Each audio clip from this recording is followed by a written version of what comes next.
Hello everyone, good morning, welcome back to my channel. আশা করি তোমরা সবাই খুব ভালো আছো, আমিও ভালো আছি। আর আজকের ব্লগের মধ্যে দিয়ে আমি আমার ডেইলি যে ক্লিনিং রুটিনটা আছে সেটা তোমাদের সাথে শেয়ার করছি। কি শীত, কি গ্রীষ্ম, কি বর্ষা, আমরা গৃহিণীরা সব সময়তেই চেষ্টা করি যে কম পরিশ্রমে কি করে আমাদের ঘর বাড়ি সুন্দরভাবে পরিষ্কার পরিচ্ছন্ন রাখতে পারি। তো তার জন্য কিছু ভালো অভ্যেস যদি আমরা রপ্ত করতে পারি, তাতে কিন্তু আমাদের কাজের পরিমাণটাও যেমন কমে যায় আর পরিশ্রমটাও কিন্তু অতটা কষ্টকর হয় না। এক্ষেত্রে আমি বলি, সবথেকে জরুরি যে অভ্যাসটা আমাদের রপ্ত করা উচিত সেটা হচ্ছে ভোরবেলায় ঘুম থেকে ওঠা। তাতে কি হয়, আমরা কিন্তু হাতে অনেকটা বেশি সময় পেয়ে যাই। প্রত্যেক দিন 5:45 থেকে 5:30টার মধ্যে আমি ঘুম থেকে উঠে বাসি কাজকর্মগুলো কমপ্লিট করে স্নান করে পুজো সেরে তবে রান্নাঘরে আসি।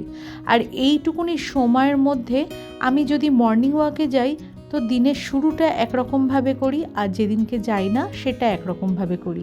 গতকাল পিকনিক ছিল বলে আজ আমি আর মর্নিং ওয়াকে যাইনি। 4:45 নাগাদ ঘুমটা ভেঙে গেছিলো, কিন্তু ওই একটু তো অলসতা থাকে। ঘুমটা ভাঙার পরে বিছানা ছাড়তে ছাড়তে সকাল 5টা হয়ে গেছে।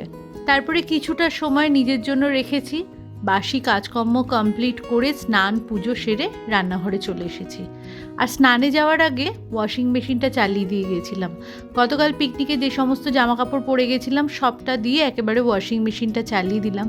প্রত্যেক দিন স্নানের আগে বাথরুমে যে বেসিনটা থাকে সেটা আমি পরিষ্কার করি। বেসিনের ওপরে একটা হ্যান্ড ওয়াশের কন্টেনার আছে, আর একটা কাপ হোল্ডার হিসাবে আমি ইউজ করি টুথব্রাশ আর পেস্ট রাখার জন্য। সেই কাপটা আর হ্যান্ড ওয়াশের কন্টেনারটাও আমি ভালো করে ধুয়ে পরিষ্কার করে নিয়ে একেবারে স্নানটা সেরে নিই। তারপরে পুজোটা কমপ্লিট করে নিয়ে এই 8টা থেকে 8:30টার মধ্যে আমি রান্নাঘরে চলে আসি। এসে আমার বানানো যে সলিউশনটা আছে সেটা দিয়ে কাউন্টার টপ, গ্যাসের ওভেন খুব ভালো করে মুছে পরিষ্কার করে নিয়ে 1 কেটলি গরম জল করি। নিজেও খাই, ওদেরকেও দিই। আর যেদিন আমি ডিটক্স ওয়াটার খাই সেদিন আমারটা আলাদা করে ফুটিয়ে নিই আর ওদেরকে কেটলিতে গরম জল করে দিই। তারপরে দিনের শুরুটা হয় আমন্ড, বাদাম, কাঁঠালি কলা, খেজুর, কিশমিশ এরকম কিছু খাবার দিয়ে। তবে এক দিন এক রকমভাবে ঘুরিয়ে ফিরিয়ে আমি দেবার চেষ্টা করি। ডিশওয়াশারটা খালি করে বাসনপত্রগুলো জায়গায় গুছিয়ে তুলে নিয়ে তারপরেই জলখাবারের জোগাড়। আজকে সকালে জলখাবারের জন্য মুসুর ডাল সিদ্ধ করেছি, ওর মধ্যে পেঁয়াজ কুচিয়ে দেবো আর রুটি বানানো আছে। এই মুহূর্তে আমাদের 3জনেরই খাওয়া কমপ্লিট হয়ে গেছে। বাবু বেরিয়ে গেছে আর মাম্মা ওই ঘরে বসে পড়ছে।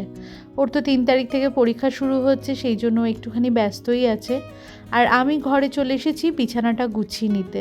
আজকে বিছানার চাদরটা তুলে ফেললাম, আর ঘরের জানলাটা এই কদিন তো খুলছিলাম না, কারণ বেশ ঠান্ডা হাওয়া আসে। এখন তো একটু ঠান্ডার ভাবটা কম হয়েছে, সেই জন্য সকালবেলার দিকটাতে একদম না খুললেও একটু বেলা হলে পরে এই দিককার জানলাটা আমি খুলে দিচ্ছি। খুব ঠান্ডা যখন পড়েছিল তখন ওই 12টা 12:30টার দিকে জানলাটা একটুখানি খুলে দিতাম। ঘরের জানলাটা না খুললে পরে যেন বদ্ধ বদ্ধ লাগে। আর একটা জিনিস খেয়াল করে দেখবে, যতই ঝাড়মোছ করে ঘরদোর পরিষ্কার করা হোক, বিছানাপত্র গুছিয়ে রাখা হোক, যদি জানলা বন্ধ থাকে, আলো বাতাস যদি ঘরের মধ্যে না আসে, তাহলে ঘরটা যেন একটা দমবন্ধকর মতো হয়ে যায়। বিছানার চাদরটা বদলে ফেলে একদম কম্বলটা ভাঁজ করে সুন্দর করে বিছানাটা গুছিয়ে নিলাম। ঘরের মধ্যে বিছানাটা যেহেতু অনেকটা বড় জায়গা নিয়ে থাকে, তাই পরিষ্কার পরিচ্ছন্ন রাখলে পরে মনে হয় অর্ধেকটা কাজ ওখানেই কমপ্লিট হয়ে গেছে। আমি যেহেতু একদিন অন্তরই ওয়াশিং মেশিন চালাই, সে কারণে সকালবেলার দিকে বিছানার চাদরগুলো যদি বদলে ফেলি তাহলে সকালই সেইগুলো সুন্দরভাবে কেচে পরিষ্কার হয়ে যায়। এই তো এখানে তোমাদের সাথে কথা বলতে বলতে অনেক কটা কাজ কমপ্লিট হয়ে গেল। একটা পরিষ্কার কাচা ধোয়া বিছানার চাদর পেতে নিয়েছি, আলমারিটাও ভালো করে মুছে পরিষ্কার করে নিয়ে টিভির র্যাকটা পরিষ্কার করে নিচ্ছি। বিছানাটা যদি পরিষ্কার থাকে আর চাদরটা যদি সুন্দর করে টান করে পাতা থাকে, তাহলে যেন মনে হয় ঘরটা একদম সুন্দরভাবে সাজানো গোছানো আছে। আমরা যারা হাউসওয়াইফ 24 ঘন্টা তো আমরা এই 4 দেওয়ালের মধ্যেই থাকি।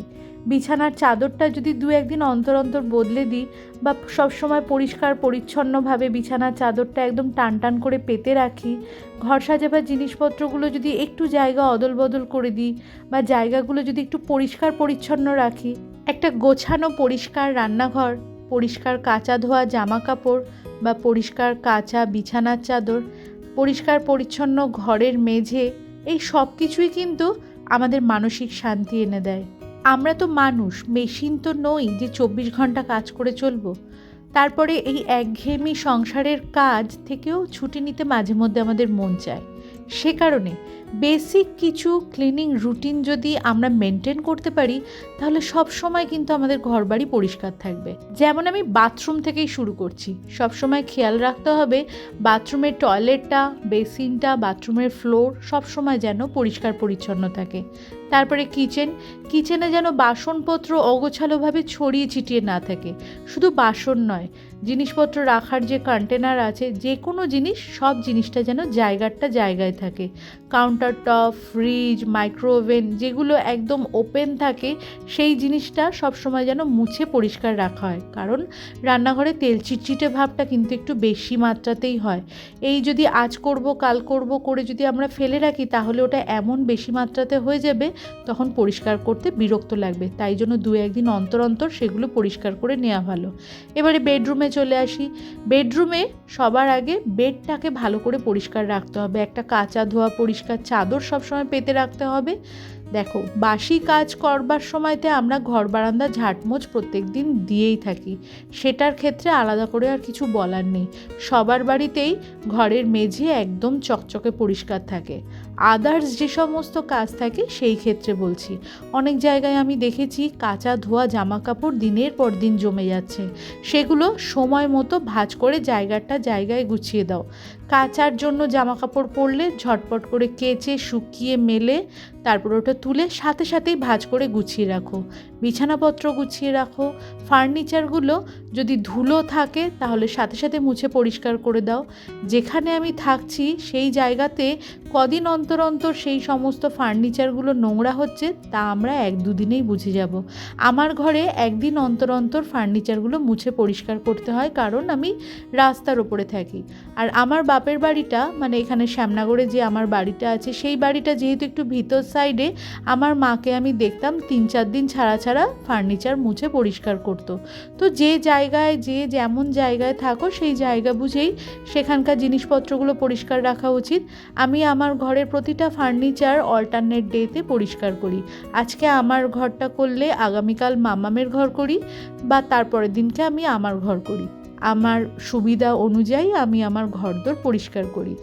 অনেক বাড়িতে অনেক জিনিসপত্র দিয়ে ঘরদোর সাজানো থাকে, কিন্তু তার মধ্যে ধুলো পড়ে গেছে, এমনটা যেন না হয়। যদি পরিষ্কার করার সময় না থাকে তাহলে জিনিসপত্র রাখার প্রয়োজন নেই। ফাঁকা জায়গা পরিষ্কার থাকলে পরে সেটা দেখতে অনেক বেশি সুন্দর লাগে একগাদা জিনিসপত্র নোংরাভাবে রাখার থেকে। আমরা হাউসওয়াইফরা আমাদের ঘর সংসারকে পরিষ্কার পরিচ্ছন্নভাবে সাজিয়ে গুছিয়ে রাখার জন্য সব সময়তেই কিন্তু একটা না একটা পরিকল্পনা করতে থাকি। আজ এইভাবে পারলাম না তো আগামীকাল অন্যরকমভাবে করব। একটা জিনিস সব সময়তে মাথায় রাখতে হবে, পরিষ্কার পরিচ্ছন্ন রাখবো এমন একটা টার্গেট মাথার মধ্যে সেট করে নিয়ে সময় বেঁধে স্টেপ বাই স্টেপ কাজ করলেই কিন্তু সব পরিকল্পনা অনায়াসেই সফল হবে। আর এই তো এখানে আমার ঘরটা আমি আজকে ডাস্টিং করে নিয়েছি। আর মাম্মাম যখন সকালে বিছানা তুলেছে সেই সময়টাতে ওই খাটটাকে পরিষ্কার করে নিয়েছে, চেয়ার টেবিলে বসেও পড়ছে। আমি ওর ঘরের বাকি জিনিসটা ভালো করে পরিষ্কার করে নিয়ে এখানে ফ্রিজটা মুছে নিচ্ছি। এভরি অল্টারনেট ডেতে আমি সবটা ডাস্টিংয়ের কাজ করি বলে আমার ঘরদোর কিন্তু সব সময়ের জন্য পরিষ্কার থাকে। দুপুরে রান্নার জন্য চলে এসেছি, আলু কেটে নিয়েছি, আলু ভাজা করছি। আর সকালে যে ডাল সিদ্ধ করেছিলাম একটু বেশি করেই বানানো আছে, ডালটা ফোড়ন দেব, আলু ভাজা আর হবে মাছের ঝোল। তো আজকের ব্লগটা এইটুকুনি রাখলাম। তোমরা ভালো থেকো, সুস্থ থেকো, দেখা হচ্ছে নেক্সট ব্লগে। ততক্ষণের জন্য টাটা।